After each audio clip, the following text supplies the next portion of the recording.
What's up YouTube, it's FitzBro, and today we have a gigantic patch dropping for Company of Heroes 3. This is the 1-year anniversary patch 1.5.0. It is chock full of updates for the game, quality of life improvements, and I will tell you, if you've maybe played the game a year ago at launch, it is a way different game these days. Of course, still that core Company of Heroes 3 that maybe if you've tried any of the demos or played the game before, it's going to be very similar, of course, but there's a lot of updates. So we're going to be going through this in depth as we go, and I wanted to let you guys know I'm going to be doing a Company of Heroes 3 takeover on the official Relic Company of Heroes Twitch website or Twitch stream. I'll leave a link down below in the description next week on March the 6th, Wednesday, March the 6th at 6 p.m. Eastern. So tune in over on the official Company of Heroes page and watch me lose in front of everybody. Anyways, let's go. Patch notes 1.5.0. Let's see what is new. We'll go to this scene actually. That scene, this scene, yay. To celebrate the 1-year anniversary of Company of Heroes 3, we have remade and reintroduced several classic maps from the franchise history into the game. Now, I will tell you, they did a big developer stream, one last week and then one today. And if you guys haven't tuned into the Company of Heroes developer streams, they are a great production. They share a lot about what's going on behind the scenes. It is definitely a stark contrast from what we've seen on the Age of Empires side of Relic, which of course we know is a different studio and all of that. But very good developer broadcast, and they specifically went through all these maps in depth with the designer. So go check out that last progress if you do want to see that on the official Company of Heroes Twitch. Additionally, we have created 2 variants of existing maps specifically designed for co-op and custom games. So a lot of map changes in this update. This update will allow players to customize their profiles with new badges, banners, and titles. Whoop-de-doo, you know that. You know how we feel about that. In our ongoing efforts to improve the feel of Company of Heroes, we've also made small changes to pathfinding and acceleration. Please note that this work is still ongoing. Based on player feedback of replays, we have introduced 2 new quality of life changes to this feature. So working on the replay feature. I haven't casted since they officially released a caster mode for this game, so I might have to give it a try this go around. From the perspective of multiplayer balance, our primary objective is to enhance the strategic diversity of the British forces.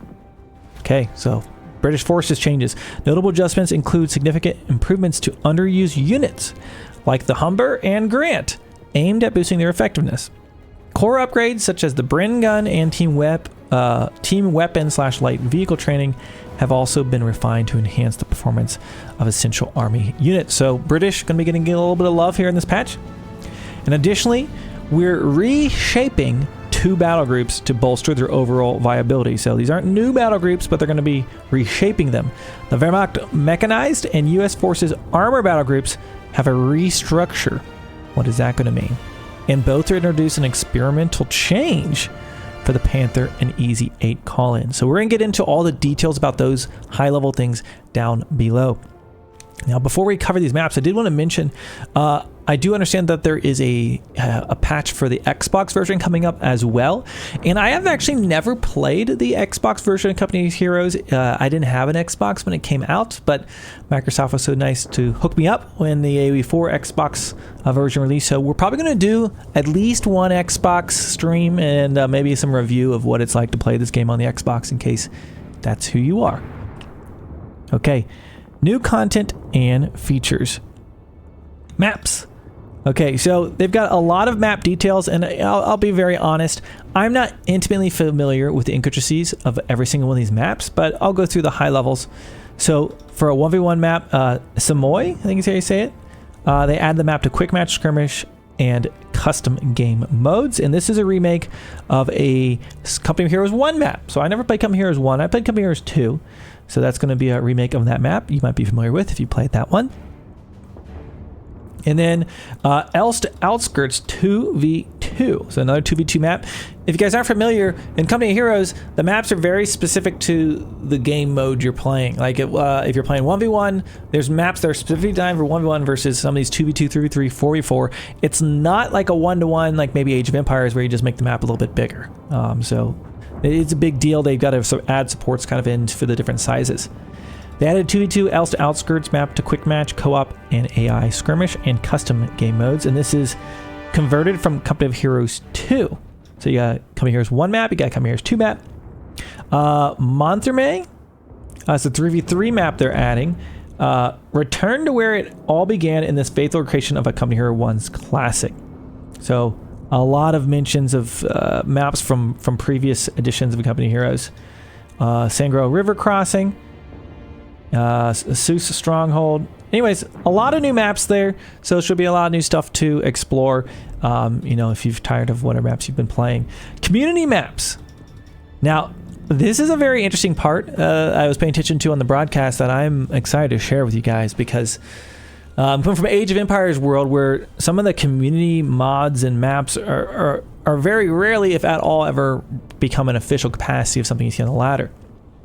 We are pleased to introduce the first round of community maps as part of Company of Heroes 3's first anniversary. The following maps have been hand-selected and invited into a program of feedback and iteration before receiving a final polish from our design and art teams.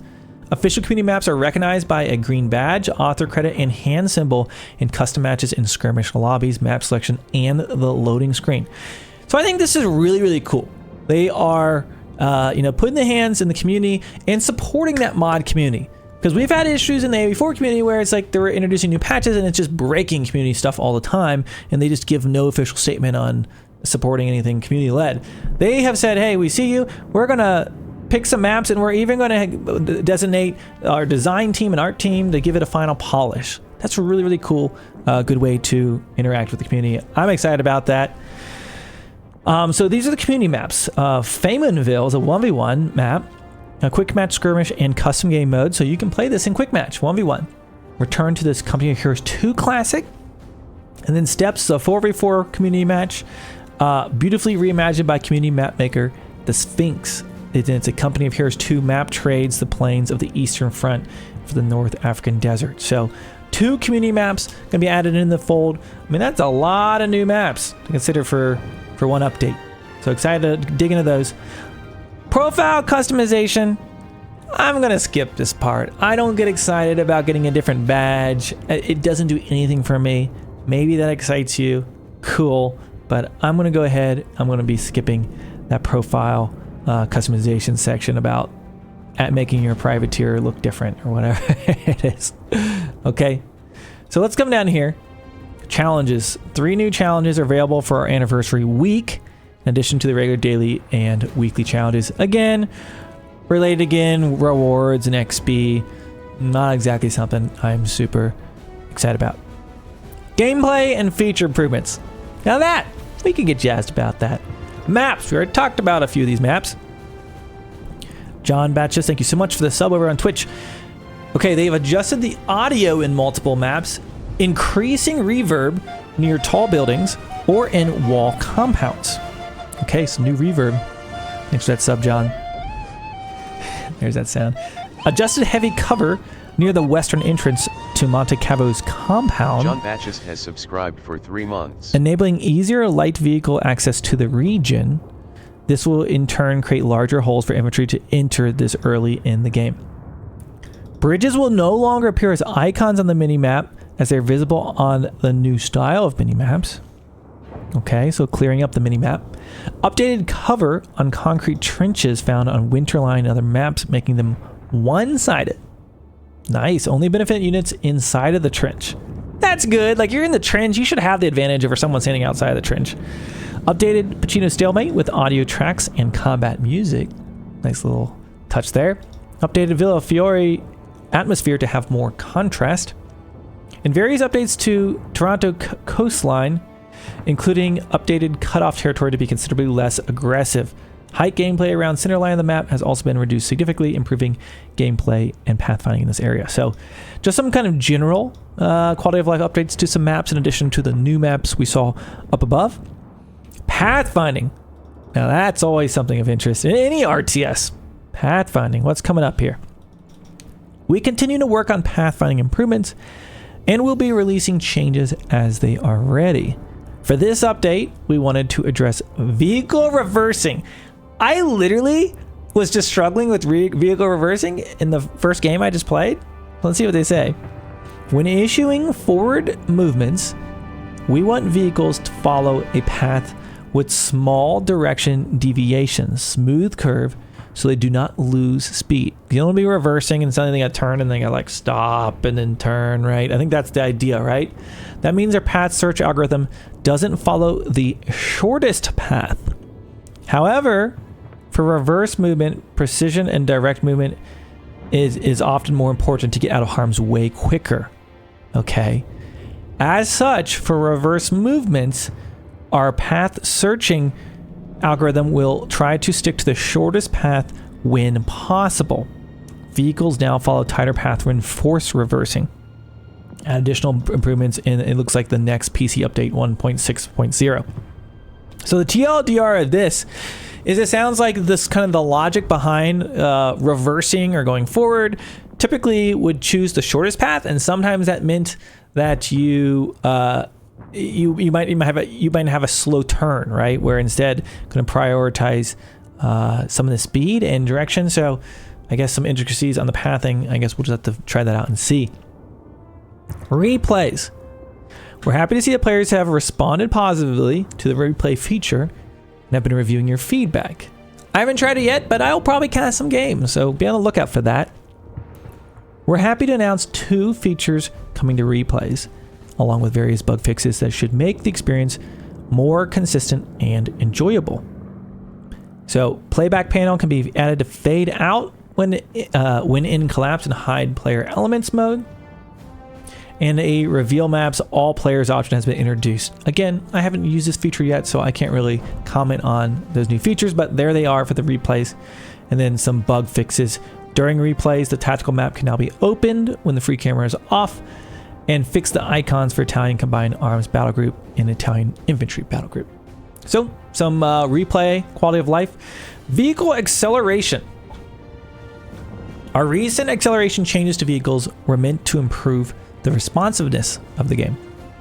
While we think controlling vehicles ended up feeling snappier, it was slightly overtuned, making it difficult to land snares on them. Okay? We're now halving the values as a middle ground, which alleviate these issues, but will ensure vehicles feel snappy with realistic acceleration. So it looks like they're changing the acceleration speed to be 0.4 instead of 0.8, so it is going to be not going to accelerate as fast now. Time before vehicle acceleration kicks, so some adjustments to the numbers, so you will be able to catch them with riflemen and grenades and all that. You infantry blob enjoyers probably excited about this this change. Be a little careful with your vehicles out there, of course. Multiplayer balance. Anti-infantry strafing runs. Recent fixes to strafing runs and how they apply damage has resulted in these abilities doing less damage than intended for infantry strafes. The following changes bring them back up to their previous power level. So it looks like they increased the damage of strafing runs from 20 to 35. So I guess they decided to revert a change on that one specifically. Okay, call-ins. Big paragraph here. Let's see what they have to say. We're trying out a new experimental change in the beloved world of call-ins. Those are those things you click on the side, right? And you drop a unit or drop an ability or a bombing run, whatever, right? For the Wehrmacht Mechanized Panther and the U.S. Armor Easy 8, we've added alternative picks in their battle groups that allow you to directly build them from your tech structures. Ooh, that's quite interesting. The idea here is to separate the channels where people simply want access to powerful, unique vehicles, and where players want to tech skip, giving you the ability to now balance both behaviors separately. Before we were separated, we always had to balance around the more powerful strategy and its more disruptive mode. Yeah. So often tech skipping in 1v1. So there are strategies where you could like choose to not to get like one of the the late game like heavy armored buildings, right? Because you were just going to use a call in instead. That's what they're talking about there. While overly punishing all other alternative employments, which often disadvantage team game players. It also meant the best way to use these battle groups with these call-ins would be to tech skip, forcing a certain style to maximize efficiency. So they're specifically talking about these two battle groups that are armor heavy, right? Getting in the Easy 8, Mechanized Panther, right? You would like specifically go for that. So let's see how they're changing this. We want these units and abilities to be interesting and accessible to many playstyles. So the intent is that separating them into exclusive options with different costs, we can achieve proper balance. This is an experiment and we will keep a close eye on how this affects the gameplay and player experience. All we ask is players approach it with an open mind and try it out. So I personally think that's really cool that they're saying, hey, this is an experimental thing. Try it out. We're not sure on it. And we're not going to sit here and pretend like it's the right option for you. Again, I think that they do a good job of taking a little bit of community feedback into consideration as they iterate. But so with some changes to these U.S. Armor Easy 8 and the Wehrmacht Mechanized Panther, that's going to be interesting to see how that works with these call-ins specifically. Okay, faction balance. What do we got here?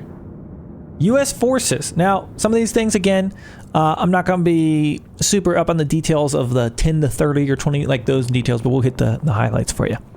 U.S. forces. Only a few changes are being made in this patch to the U.S. forces to improve the viability of the air support center. Slightly nerf the Chaffee and adjust the strength of the armored battle group, which has taken over as the dominant strategy. But that has a little bit to do with this. The 4x4 Scout Commander upgrade time has been increased from 10 to 30 seconds. So you might have rushed out the 4x4 early and been getting that upgrade. That's going to take 20 seconds longer. It's going to feel like a lot out there in the battlefield. Air supply upgrade. The cost has been decreased. Looks like 25 manpower and 10 fuel. So just a little bit cheaper for that air supply upgrade. The American Air Support Center P-47 strafing run. With anti-air in a better state, we're reintroducing some powerful to the ASC strafes, giving U.S. force players more punch with the possibility of counterplay. So it looks like this has been buffed damage-wise and cost-wise, being cheaper as far as this strafing run is concerned from the air support. I think they're just trying to make you pick it maybe once in a while, you know? Grasshopper recon run. We've reworked. I'll be honest, I never pick the air support, so I'm not really familiar with any of these. I always go for infantry support in a lot of cases, or armor. We've reworked the way the ASC recon works, giving it vision at all levels and reversing the high level and low level planes. Before, the trade-offs were not intuitive and often could be detrimental, so we're simplifying this so the upgraded version is strictly better version of the non-upgrade recon run. Okay, so recon run has been buffed there, it looks like. Now provides vision from the start, no longer detects enemies in the fog of war. Okay, change the recon run. The Sherman tank, M4A1. High explosive rounds munitions has got a little bit of a buff as far as being decreased by 15 munitions for that high explosive rounds for the Sherman. The bulldozer, Sherman bulldozer, now properly takes reduced damage from mines by 50% and will not take criticals while active.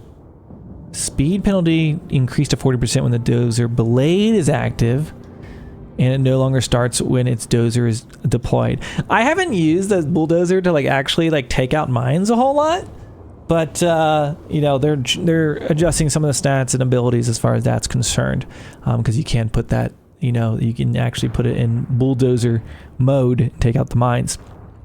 The M8 Scott. Vertical tracking speed increased, oh my god, significantly from 15 to 35. So this bad boy is going to aim a whole lot faster. From 15 to 35, yeah, that's a lot faster, wow. And the Chaffee light tank.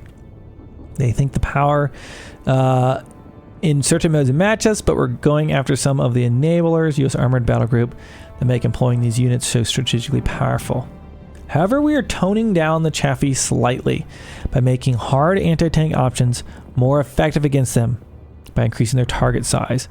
So its target size has been increased by 2. So that means it's going to be easier to hit the Chaffee, which is going to be a nerf to the Chaffee overall.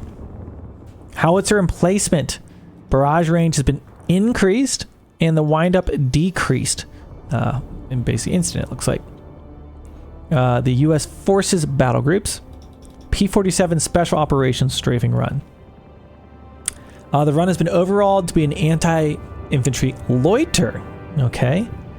Converted to a loiter that lasts for 60 seconds. The munitions are going to cost 10 and more and only affects infantry and deals damage and suppression. So that's a change to that Special Operations Strafing Run. The Armored Battle Group. New ability Sherman production. M4A3E8. That's a mouthful. Costs 0 command points to unlock. Alternative pick to the standard Sherman combat group that allows the Sherman to be built from the tank depot. So this is what we saw up above. They talked about now, instead of calling it in, it'll be something that can be trained from your tank depot. The Sherman build costs set to 440 manpower and 110 fuel. So that's going to be the fuel to get that. Okay. Fast deploy. They've reverted the command point change to reduce the pressure the 4x4s can apply. I'm assuming 4x4s were wreaking havoc on the ladder to the opponent before they can get an equal number of units out to contest. I had seen people just spam these 4x4s, and the deploy cost has increased from 0 to 1. So, big nerf to fast deploy. 4x4 strategies are going to be in shambles. Seek and destroy. The Seek and Destroy and Panzerstorm are having their speed bonus reduced to make it easier to intercept or run down units under the effect of these combat boosts. These abilities have received slight increases to their bonuses in other areas to compensate. Okay, so accuracy bonus, reload bonus, increase, speed bonus has been decreased for the Seek and Destroy. M4A3E8 Sherman Combat Battle Group. The Easy 8 calling command point cost has been decreased. So it'll be going down from 8 to 7. M8 Scott command point has been decreased from 3 to 2, so getting a little cheaper. Okay, that's a lot of changes, guys. Look at all this. Is all U.S. Forces upgrades. Changes, rather, right? That's a lot to digest. I would say the most notable things that stand out to me, these 4x4s have been nerfed considerably. Not only the 4x4s just themselves, like these increased time, but the being able to call them in, as far as some of these, the fast deploy. This is a big nerf to those. That rework, of course, that we talked about, and then slight changes to the air support and some tweak stats on a few of these units with a Chaffee nerf. So very interesting. Okay, that's the US. Let's go on to the British forces. The British forces are receiving many changes. They already said that up above. That are primarily targeting underused units and upgrades to improve build diversity and strategies. Units like the Humber and Grant have received significant changes to improve viability and to have greater impact on battles. Upgrades like the Bren Gun, Team Weapon, Light Vehicle training have also gained improvements, allowing upgraded British armies to perform better. Okay, so some big changes there. Let's see what we have. Churchill 4 heavy tank. Population requirement decreased from 18 to 16. Wow, that's a whole lot less. Reload time decreased as well. So buffs to the Churchill. Winston himself would be proud. Crusader AA medium tank. We're reverting the majority of the prior changes, which was previously on par with the Wehrmacht's effectiveness, despite costing more and being locked to a battle group. Area of effect increased from 2 to 2.5. Area effect and distance increased. So a buff to the Crusader. The AA truck the anti-air conversion cost been decreased by a lot. So much easier to take out the you set up some anti-air. I feel like this is the thing I do the least in Company Heroes is like set up my AA. I need to do it more, but yeah, it's something it's always, I feel like a last thought on my mind, but it's obviously really good. Dingo Scout Car. Oh, a Dingo Gaming. We want to keep the unique aspect of the Dingo being a combat scout vehicle, meaning its main changes are focused on weapon responsiveness and increased firepower. They've slightly increased the cost of the Dingo due to its potency against early game threats. With the Royal Engineers having increased capture rates, this allows the British to take map control, while the Dingo keeps the enemy on the defensive. Okay, so accuracy has been increased in the Dingo. Free aim modifier at long range has been decreased by 0.5. Firing cone increased from 5 to 15. Woo! Front and side armor decreased from 5 to 4.5. Health is increased. Manpower cost is a little bit increased. Moving cooldown changed. Ready aim time decreased. Yeah. Stats. Weapons are no longer begin to reface when targets are acquired. It will now reset to its default position after 4 seconds. Okay, so basically increased firepower on the Dingo overall. A little bit more expensive, a little bit less armor though. But Dingo, gonna be interesting if you guys are going out there. Open up with some Dingo openings. Foot guards. They are receiving some minor improvements to increase their survivability and damage that better reflects their status as elite in-game infantry. Health has been increased by 5, and the accuracy, these are always hard to read, has been just improved. It looks like the first 2 veterancy levels by 0.4, and I guess the first one is significantly bigger, right? Yeah, from 0.58 to 0.64. Okay, foot guards, buffed. Humber armored car. The Humber is gaining significant improvements to make it a cheap, effective anti-infantry scout vehicle that can better resist autocannons, allowing it to engage units like the Flaverling half-track. Humber will remain fragile to anti-tank weapons, but will have increased vision range and speed to escape threats. Forgot to put a space. LOL. We have also raised the accuracy of the Humber to be reliable against all infantry units. Previously, the accuracy depending on the current squad size, depending not being geared to engage mass infantry formations. Okay, that is a lot of improvements on that. So, anti-infantry that can better resist autocannons. Okay. So the machine gun accuracy has been increased, area effect has been increased, armor has been increased, fuel's been decreased, incremental accuracy has been removed. Oh my gosh. Humber getting a big buff all the way across the board. Side increase, speed increase. How about that? Humber armored car really going up. British forces should be happy about that. Infantry section. I remember it was just the boys all day long. The boys.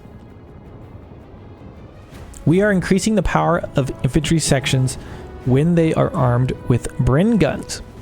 Bren guns are the primary combat upgrade for the infantry section.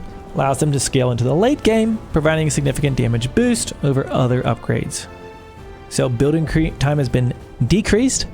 Reinforced time for the all models standardized to 4.5. The gun has been decreased cost by 10, accuracies increased across the board, and cooldown decreased. So your infantry sections, you get those Bren guns, they're going to be cheaper and they're going to be better than before. I think it brings them a little bit more on par with, some of the riflemen, infantry sections you're seeing in the late stage of the game with the U.S. forces.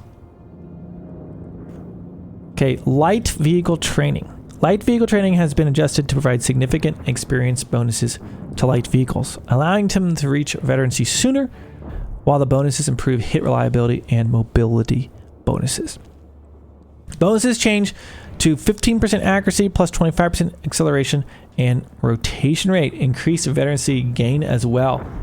Okay, that is a lot. Significant experience bonuses to light vehicles. Okay, so big change there to the light vehicle training upgrade. Okay, M3 Grant medium tank. This update is gigantic. I love how thorough they are with their patch notes. Like, you know every detail that's going on here. We want the M3 Grant to be advanced medium tank that's worth its unlock cost and makes it stand out from other vehicles. Changes are meant to focus the Grant's role as a vehicle that excels in frontal assaults, challenging most units head-on and with its improved durability and high firepower. So they want this to have its own identity. The current weapon, a turret 37mm, has been reworked to be more focused on defeating light vehicles that can occasionally penetrate tanks at distance. Its anti-infantry performance is now like that of the Stewart's main gun. So we got a ton of stat changes. 37mm area of effect damage changed. Looks like it has been decreased. The area effect has been decreased from 2 to 1.75. I think basically most of what you're seeing here is the fact that it's just going to be a lot better at being good against challenging units head on and having the light be focused on defeating the light vehicles. So yeah, a lot of stat changes there. I'm not going to read through all those. M3 Grant medium tank. The Stewart light tank. Given how quickly vehicles can move, having 3 separate effects for tread shot depending on the range was difficult for players to gauge what they would get. So they're reducing it to a single effect, allowing the Stewart's veterancy ability to always impact any vehicle in a major way. I like that. Tread shot now always causes a speed debuff of 80% speed, wow, and a 40% rotation for 5 seconds. Effects no longer change on distance. So consistently use tread shot with the M3, it's going to debuff your enemy, slowing them down most notably there by 80%. Okay, requisition of a 17-pounder anti-tank gun unlock. Cost has been decreased. Looks like 25 less manpower and 10 less fuel. So going to be easier to get that 17-pounder anti-tank gun. Royal Engineer section. I'm just feeling like I've got to play British this patch, right? They're getting so many buffs. Royal Engineers are having their capture speed increased to help diverse the British early game by granting them better map control early on at the cost of long-term scaling. So health has been decreased and capture rate has been increased as well. So Royal Engineers section going to be getting a buff there. Team weapon training. The bonuses from team weapon training have been reworked to now provide significant bonuses that could be impactful to the outcome of a battle. The upgrade focused on improving the survivability and rate of fire for all units involved. Bonuses changed to 20% cooldown and reload speed and 15 health. Veterancy reward bonus remains the same. Okay, so it looks like it's focusing on the survivability, rate of fire for all the units involved. So team weapon range gonna be a buff. Just about all these buff. Vickers focus gunnery ranged increased from 50 to 55. Suppression penalty from 60 to 25. Suppression penalty no longer affects suppression radius in nearby suppression modifier. Okay, that's a lot to get your mind around. The Vickers heavy machine gun. Build time decrease. 10 seconds for the Vickers. That's pretty nice. Okay, and then you get the British Forces battle groups. Let's see, there's like just 2 changes here. Heavy armor battle group. Engineer detachment. Detachments now competes with veteran vehicle crews. Light vehicle withdrawal. Move to a location of engineered detachments. So be careful as you click around there. They've moved. Radio net position swapped with light vehicle withdrawal. Light vehicle withdrawal, with light vehicle withdrawal always being available in the improved performance of British Forces light vehicles, we're reinstating the munitions cost ability to this ability to limit how fast units can be traded in an early game where there are multiple units competing for munitions. Restore the previous munitions cost. Okay. Tons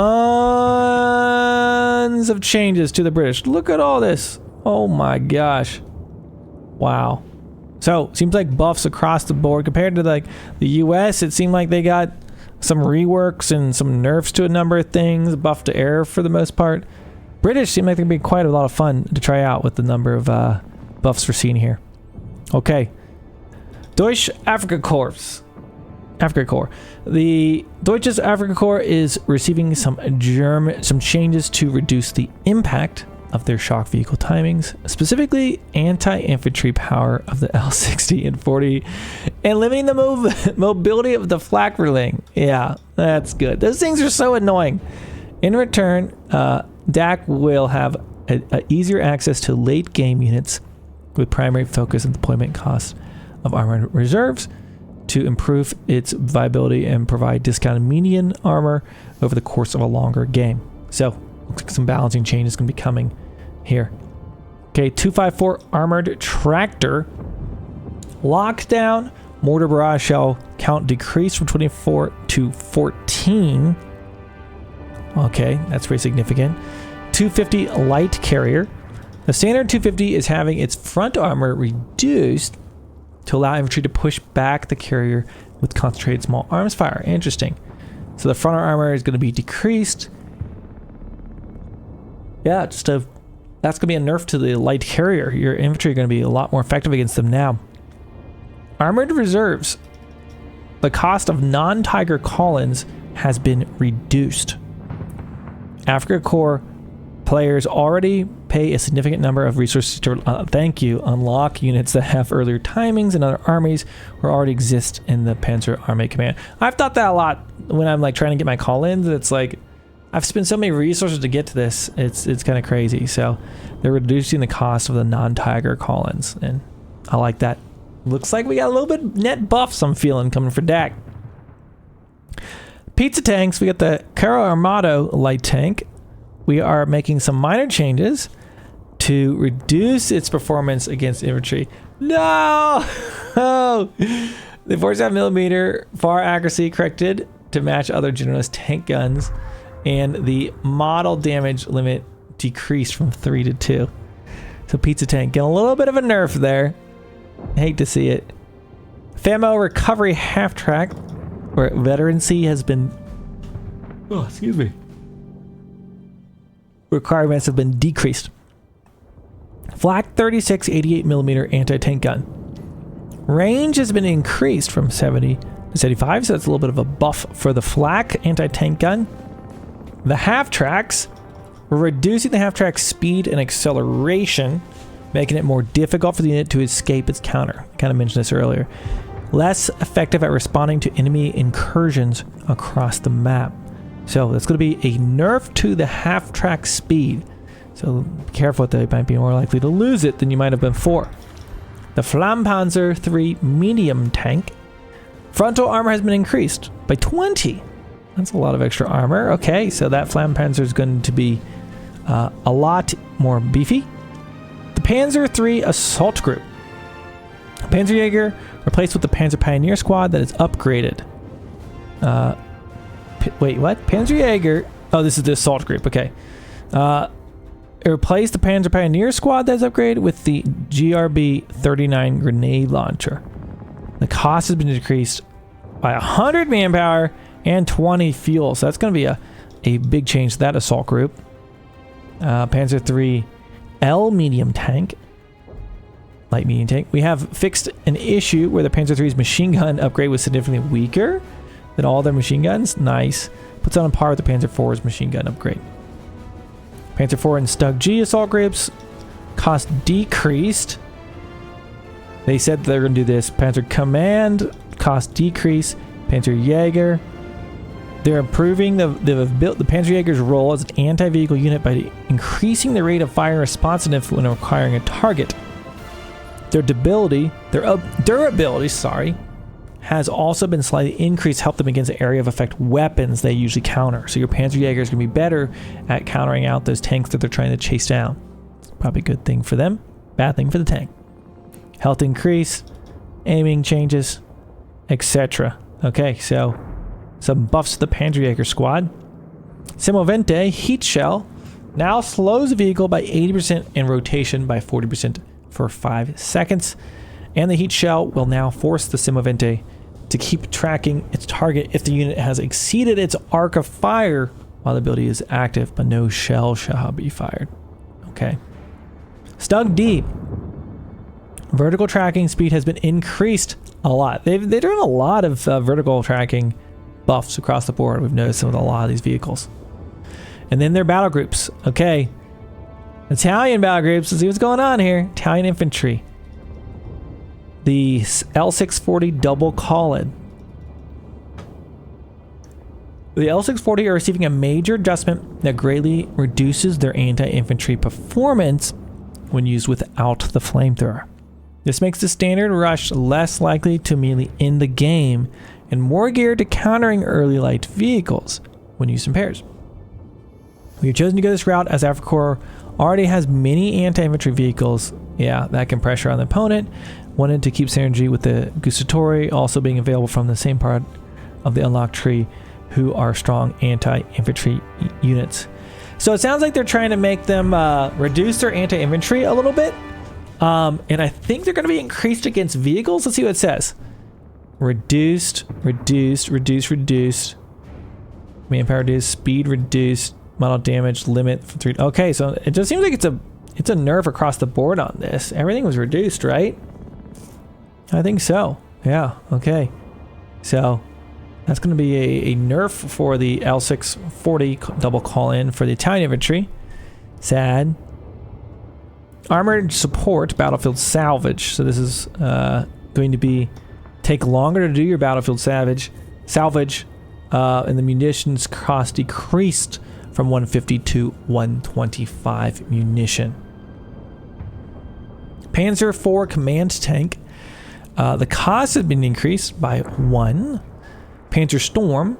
Seek and Destroy and Panzer Storm are having their speed bonuses reduced to make it easier to intercept or run down units. We talked about this before. These abilities have received slight increases to their bonuses in other areas to compensate. So acceleration bonus has been increased. But it looks like rotation bonus increased, speed bonus decreased. Okay, vehicle awareness. We have reworked this ability to be a global active, allowing us to increase the range of the detection aura without providing constant reconnaissance of enemy vehicles through the fog of war. Active for 60 seconds, 120-second recharge time. Is now, instead of passive, it's an active timed ability. So this is going to be quite a change. Command point cost decreased from 2 to 1. And costs 50 munitions, range increased from 60 to 70. So a big change there to the vehicle awareness here. For DAK. Italian combined arms. Okay, Italian, their strafing run, bonus damage against vehicles has been increased a lot. 150 extra. So combined arms for the Italian strafing run going to be a whole lot more effective against vehicles, particularly probably light vehicles. Italian combined artillery cover. Delay between anti-infantry mortar barrages decreased from 10 to 3. Delay between anti-vehicle artillery barrages decreased from 10 to 5. Mortar projectile speed has been increased. Munitions decreased. So that's a big buff to that. Italian combined arms getting some buffs there. Pact of Steel. Command point cost has been increased by 1 in secured flanks and force recon.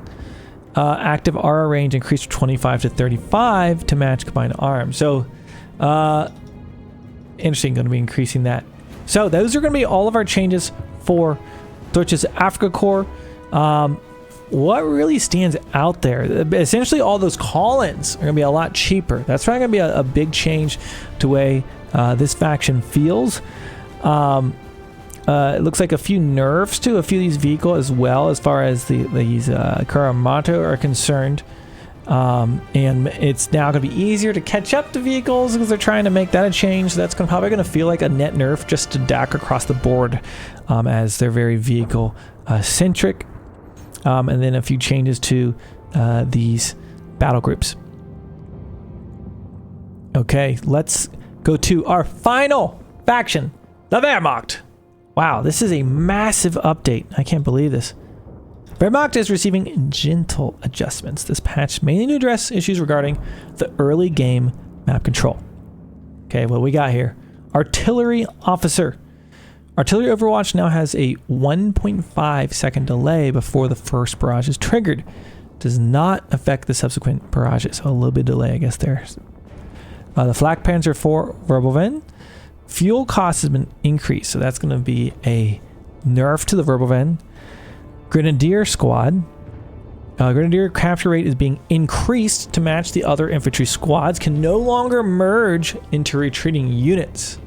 Did it used to be able to do that? That's kind of crazy. That's kind of a bug fix, it seems. The capture speed has been increased from 1 to 1.25. So I guess a buff to Grenadier squads, but they can't merge into retreating units anymore. So I guess a little bit bug fix. The Kettenkrad has been overperforming as the main capture tool for Wehrmacht players, making some changes that should distribute a bit of power away from the Ketten, making builds without it a bit more viable. Decapture revert rate, okay, 1.5 to 1.25. Communication cables is going to be a lot more expensive, 25 to 40. And then communication cables now increases decapture speeds by 0.25 from 0. Returns revert rate back to its original value. Okay, so just some stat changes on capture rates for the Kettenkrad. MG42 white phosphorus rounds now has increased effectiveness against targets in cover. Oh boy, that's gonna be deadly. Gains 25% accuracy against units in cover and lowers the impact of cover damage reduction by 25%. Wow, this seems like a huge buff to the MG42. It seems like it's kind of got multiple buffs there. So this could be extremely devastating if you're in cover and this MG42 white phosphorus rounds start hitting you. The Nebelwerfer 42 rocket launcher. This adjusts the direct damage caused by Nebelwerfer rockets on defensive structures, bringing them in line with the other artillery units that also have this penalty. Now has 25% damage penalty against bunkers and placements. So the Nebelwerfer isn't going to be as good at taking out those bunkers and placements as before. So that's going to be a nerf to them there. The Panther heavy tank benefits from the officer training from the Panzer Company. We're going to talk about that in a bit, but we mentioned up above how they're changing some of these call-ins and stuff for the Panther. Panzer Grenadiers. Looks like the medium actually has increased. So that'll be a little bit of buff for them. The Stimul half tracks. Vehicle tracking speed increased. Okay, so we have a stat change there. Okay, the battle groups.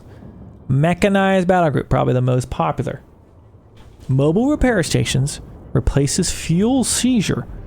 251 half tracks and its variants and the 221 scout car can automatically repair nearby vehicles in a 25 meter aura with a repair speed of 5.5 health per second when stationary out of combat.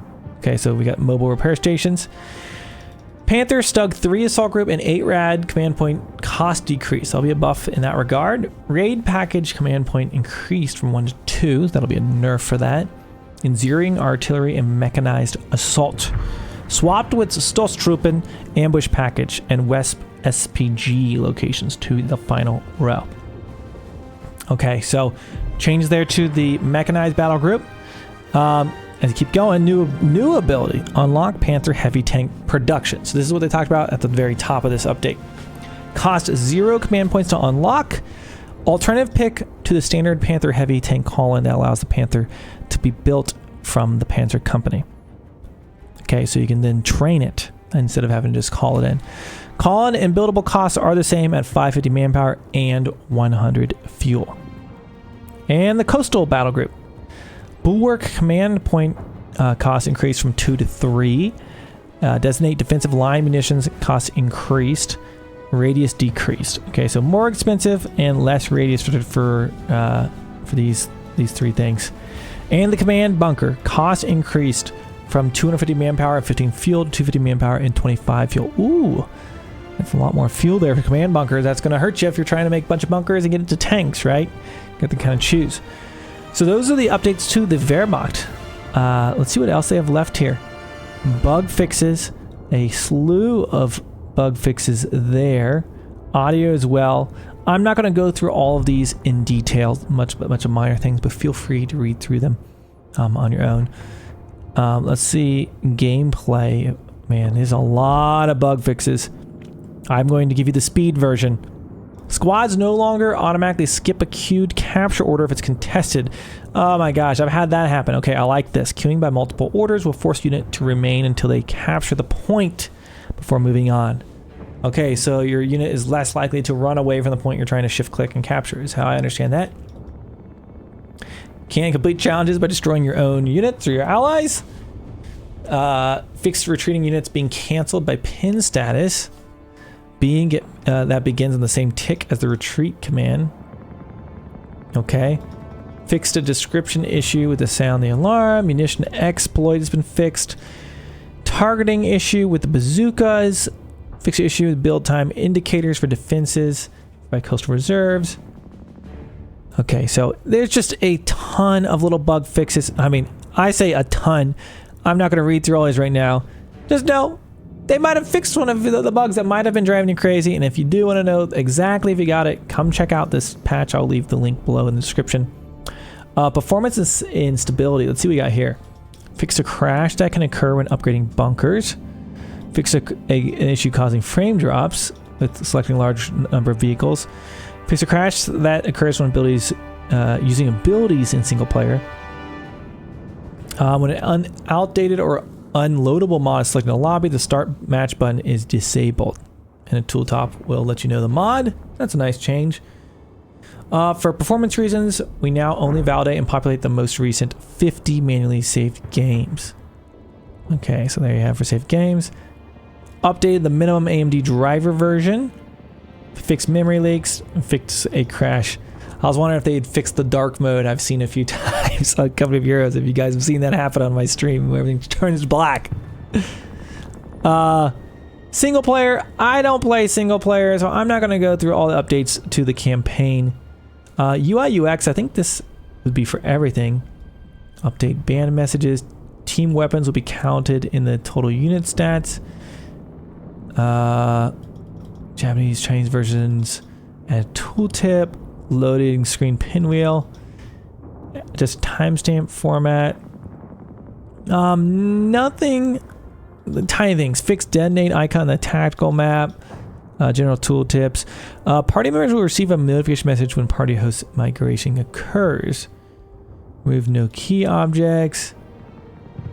Okay, so bunch of little changes there to UI. Wow. This might be the biggest patch review I've ever done. And if you watched the whole thing, you are crazy. Leave me a comment, let me know that you did. But wow, gonna have to think about all this. It's gonna be hard to really summarize all of that in any meaningful way.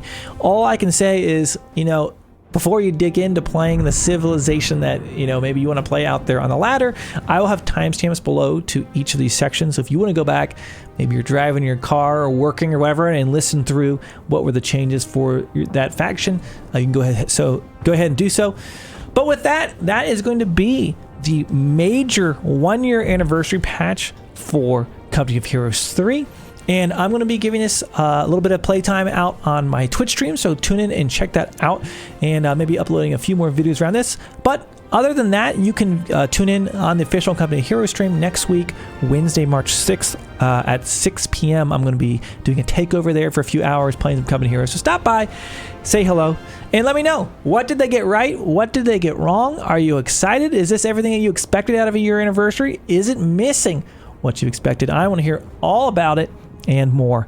Thank you so much for watching this Company of Heroes 3 patch review. As always, subscribe to the channel if you like the content. Give me a thumbs up, leave me a comment below, and I will see you in the next one. Thank you so much for watching.